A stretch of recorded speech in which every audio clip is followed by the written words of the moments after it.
we've seen a range of cyber threats that have been playing out many ways with the same countries that have been involved in the Ukraine war. The biggest threats that you were dealing with when you were at the White House were China, Russia, Iran, North Korea, all players in Ukraine as well.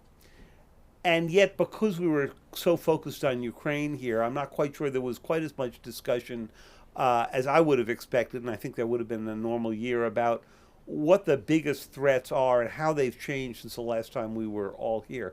So take us for a moment through particularly China and Russia, but all four of them, and what you saw just as you were leaving your 4 years at the White House. Absolutely. So the geopolitical tensions that you've been talking about, they play out in cyberspace.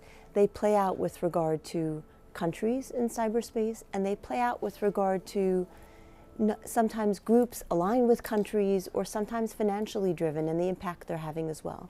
A practical example is, the evening before Russia invaded Ukraine, Russia conducted a cyber attack on a company providing satellite services to Ukraine's military, disrupted Ukraine's military's ability to communicate, and but for really Starlink stepping in to provide those communications, it would have had a practical impact there.